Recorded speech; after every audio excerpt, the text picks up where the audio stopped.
Shalom semuanya, damai sejahtera Allah dan sukacita Tuhan menyertai kita semua. Pemirsa, khususnya peserta didik, biarlah kita tetap semangat untuk mengikuti pembelajaran. Kita akan kembali membahas materi kita di tahun ajaran yang baru ini. Biarlah seluruh peserta didik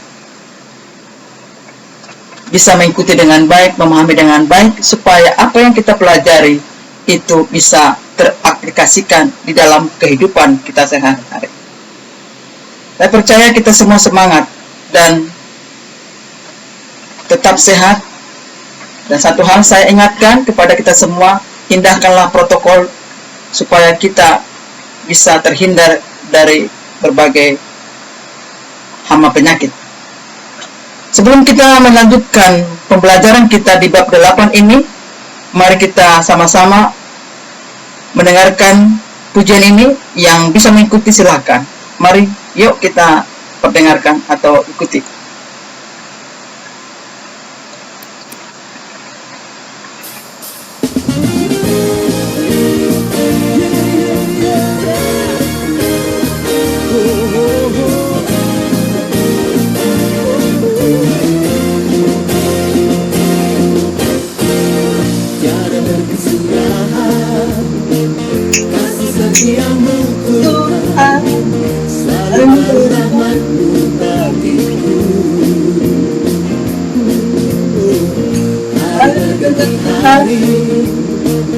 Tetap kulihat kasih-Mu, tak pernah berakhir di hidupku.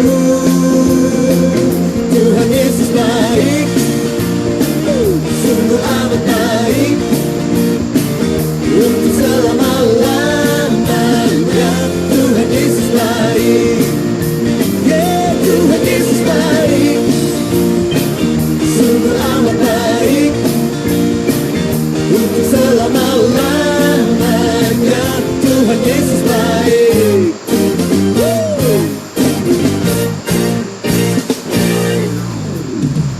Tiada berkesudahan kasih setia-Mu Tuhan, selalu baru rahmat-Mu bagiku.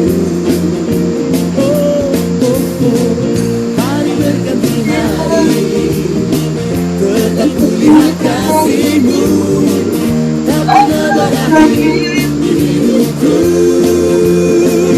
Tuhan Yesus baik, sungguh amat baik, untuk selama-lamanya. Tuhan Yesus baik, Tuhan Yesus baik, Tuhan Yesus baik, sungguh amat baik, untuk selama-lamanya. Tuhan Yesus baik. Pesan Tuhan untuk kita, Anda boleh baca. Ibu hanya menekankan di sini Mazmur 29 ayat 1 sampai 11. Penekanannya, hanya kepada Tuhan sajalah kemuliaan dan hormat, oleh karena hanya Dia segala sesuatu oleh ada dan terjadi. Karena itu mari kita menyatakan segala pengharapan, kerinduan hati kita hanya kepadanya. Pandemi COVID-19 ini belum berakhir. Duka dan derita tetap akan mewarnai hari-hari kita. Salib yang menjadi beban setiap kita harus kita pikul. Namun satu hal, harapan dan masa depan akan Tuhan genapi bagi kita yang percaya. Sekali lagi, Mazmur 29 ayat 1 sampai 11 Anda boleh baca. Belum kita mengikuti pembelajaran ini, kita berdoa. Terima kasih Tuhan Yesus yang baik, bahwa kasih setia-Mu untuk selama-lamanya tidak akan pernah berubah. Terima kasih Tuhan atas penyertaan Tuhan di sepanjang tahun 2020 dan kami sudah berada di tahun 2021. Kami terlalu yakin penyertaan Tuhan bagi orang-orang yang percaya dan berharap kepada-Mu ada perlindungannya. Terima kasih Tuhan. Berkati kami semua supaya kami bisa mengikuti pembelajaran ini. Dalam nama-Mu kami mengucap syukur dan berdoa. Amin. Kita akan melanjutkan pembelajaran kita di bab 8 yang berjudul adalah kerendahan hati. Dan ini ada kaitannya kemarin ke bab 7, yaitu nilai-nilai Kristiani. Maka sebelum melanjutkan, di sini kita akan memahami supaya nanti ada dampak efek setelah kita pelajari materi ini, yaitu kompetensi dasar. Di mana yang pertama di sini adalah menghayati sikap rendah hati mengacu kepada 1 Petrus 5 ayat yang ke-5b. Mari kita boleh sama-sama buka Alkitabnya.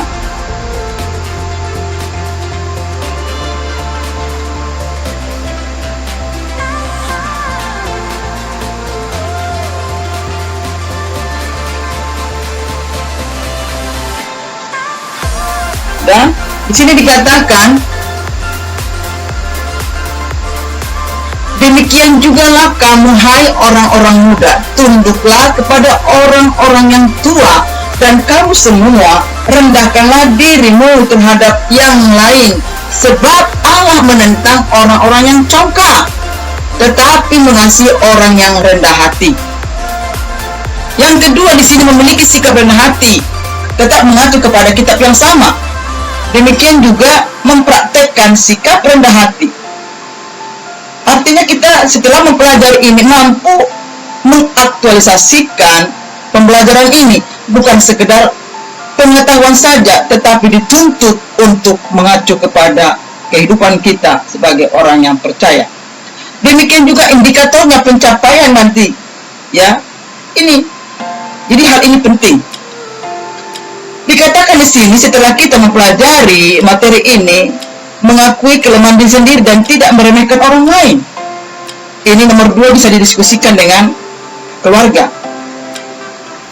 Supaya di dalam perkeluargaan tertanam rendah hati.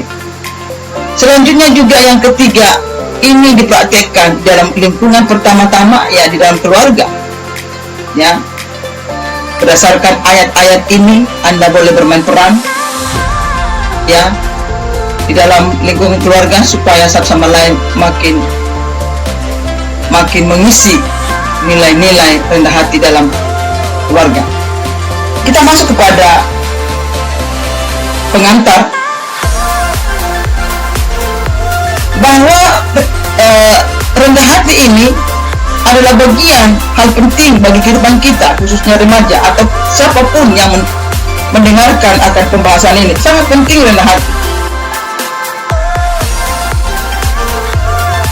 di mana kita dituntut sebagai orang yang beriman memiliki rendah hati.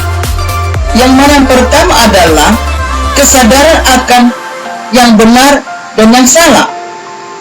Karena banyak sekarang ini punya kecerdasan tapi tidak memiliki nilai-nilai kerendahan hati. Kedua, kemampuan secara mentalitas untuk mengaplikasikan hukum-hukum, norma-norma atau aturan dalam situasi yang konkret. Itulah mengapa pentingnya memiliki kerendahan hati dalam kehidupan ini. Nah, ini tidak lepas daripada hati nurani yang akan membimbing kita untuk mengambil keputusan yang baik dan benar. Maka ini perlu diterangi oleh firman Tuhan.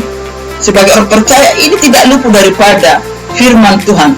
Jadi kepekaan hati nurani juga perlu untuk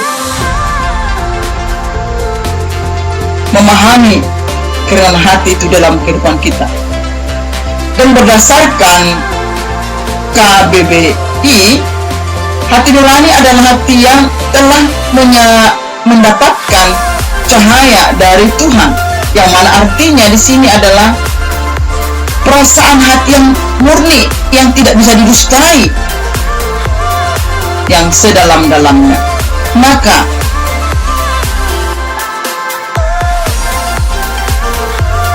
ini penting kita pahami, karena berdasarkan juga dalam bahasa Latin, kerendahan hati adalah humility.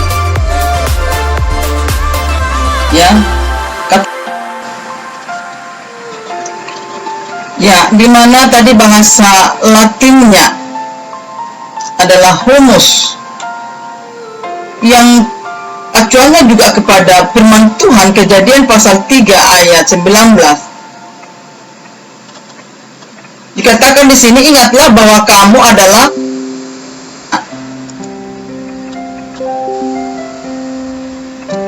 dan akan kembali menjadi tanah. Manusia hanyalah makhluk ciptaan Allah. Bahkan pemazmur juga mengatakan, hidup manusia seperti bunga yang sesat saja dan dapat layu dan mati. Betapa lemahnya sebenarnya manusia ini. Lunak, mudah ditaklukkan, mudah diubah sebenarnya. Tetapi seringkali manusia bertahan di dalam keangkuhan, kesombongan. Itulah kalau rendah hati, dalam bahasa Latin, humus, sangat lunak, bisa diperbaiki.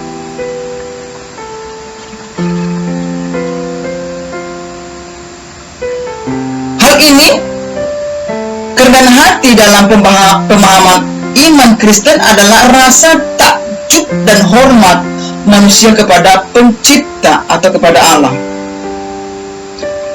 Kerendahan hati lahir dari pengenalan akan diri sendiri dan Tuhan.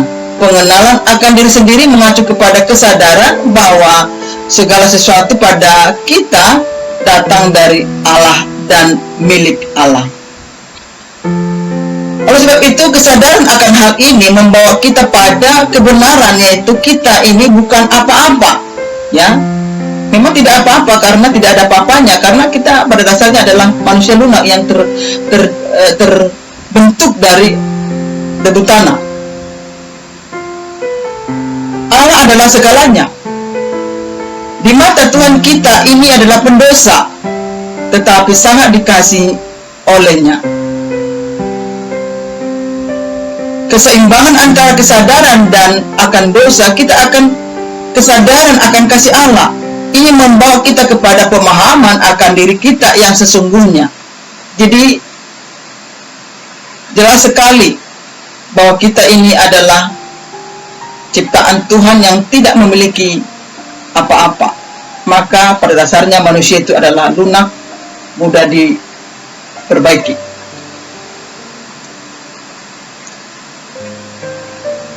Berdasarkan artikel ini, Roh Allah tidak berbicara dengan suara seperti guntur. Suaranya sedemikian lembut sehingga mudah bagi kita untuk mengabaikannya. Salah satu cara untuk memelihara hati nurani kita agar tetap peka ialah kebiasaan untuk membuka hati kepada Allah.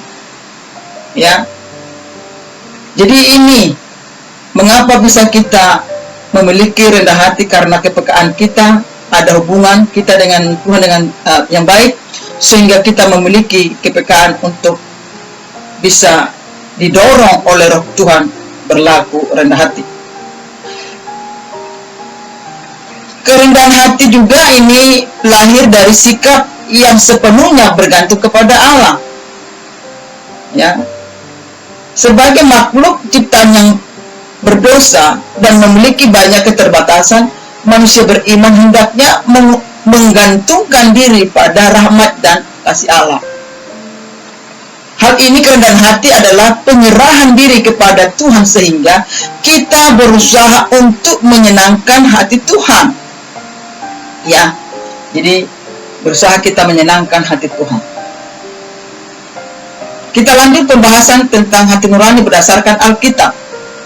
Ini merupakan perasaan moral dalam manusia yang dengannya dia memutuskan mana yang baik. Jadi kalau seseorang itu memiliki hati nurani, maka dia mampu memilah-milah mana yang baik, mana yang tidak baik. Oleh karena dia harus dengan hati-hati menjaga agar hati nurani itu dipandu oleh prinsip-prinsip yang benar, yang bersifat mengajar dan tidak menggantungkan diri pada prasangka atau kebengkoan hati dengan cara yang menyesatkan atau oleh motivasi-motivasi yang tidak murni. Maka sebenarnya semua perilaku kita, perbuatan kita, tindakan kita itu diawali dengan hati nurani yang murni. Dan ayat menjadi ilustrasi di sini adalah Kisah Para Rasul 26 ayat 9. Dikatakan di sini, aku sendiri pernah menyangka bahwa aku harus keras bertindak menentang nama Yesus. Ini adalah Kisah Para Rasul yang dimana Paulus dulu sebelum diangkat Tuhan Yesus menjadi muridnya, dia memiliki angkuhan diri, tetapi Tuhan menangkap dia dan menjadikan murid Tuhan Yesus yang luar biasa. Dan juga di dalam Kisah 10 ayat 26, ya, di mana Petrus berhati-hati terhadap gagasan-gagasan mengenai makanan dan hubungan. Artinya di sini ketika kita memberikan argumen perkataan, hati nurani akan mendorong kita untuk mengemukakan, menyatakan baik tidaknya hal itu. Apakah itu jahat atau kesalahan atau kebaikan? Maka Petrus mengatakan di sini dengan hati-hati menyampaikan gagasan, ide untuk banyak orang. Itulah pengertian daripada hati nurani, yang manakala berkaitan kepada kerendahan hati karena didorong oleh hati nurani. Jadi kerendahan hati tidak luput daripada hati nurani untuk bisa melakukan ketika itu di dalam kehidupan kita sebagai orang percaya. Di sini ciri-ciri kerendahan hati bisa kita lihat di sini. Yang pertama, menjadi ciri-ciri kerendahan hati sebagai orang percaya kepada Tuhan adalah takut akan Tuhan dan menggantungkan hidupnya kepada Tuhan. Inilah, tidak mengandalkan kekuatannya, tidak mengandalkan kemampuannya, tidak mengandalkan kehebatannya. Itu maksudnya di poin yang pertama ini. Yang kedua, taat kepada Tuhan dan melakukan perintahnya. Ketaatan itu adalah bagian penundukan diri sebagai ciri daripada rendah hati yang manakala didasari oleh hati nurani. Yang ketiga, menghindari pemegahan diri sendiri, tidak menyombongkan diri atau menyombongkan kehebatannya. 4, menghargai kelebihan orang lain. Apapun talenta kita, kita tetap menghargai talenta orang lain karena itu Tuhan percayakan bagi tiap-tiap kita kelebihan dan kekurangan. Maka ini mari kita hargai satu sama lain karena kita sama-sama ciptaan Tuhan. Menyadari kelemahan diri sendiri, harus disadari, jangan angkuh kita, karena setiap kita manusia memiliki kelebihan kekurangan. Maka ini dihargai, menyadari juga, ya. Yang keenam, menghargai talenta yang Tuhan berikan dan dipakai untuk menolong orang lain dan berpartisipasi dalam komunitas, gereja, lingkungan, dan masyarakat dimanapun Anda berada.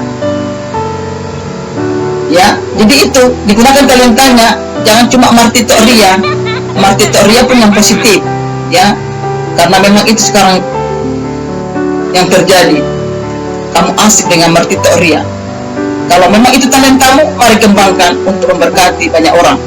Yang ketujuh, bersedia menolong orang lain dan ketulusan tanpa pamrih. Jangan kamu ukur dengan uang, materi, maka bantulah, tolonglah orang dengan setulus hati dan tanpa pamrih. Artinya tidak dibayar. Upahmu besar di surga, karena itu janji Tuhan. Maka hal ini Ibu kasih penugasan dalam materi ini. Yang pertama adalah jelaskan pengertian rendah hati. Yang kedua, jelaskan mengapa rendah hati bagian dari kehidupan orang Kristen. Yang ketiga, diskusikan rendah hati dengan keluarga dan tuliskan nanti tanggapan-tanggapan dari mereka. Apa kira-kira tanggapan mereka tentang rendah hati ini? Yang keempat, menjelaskan sejauh mana penting kerendahan hati, baik di lingkungan keluarga, masyarakat, dan dimanapun Anda.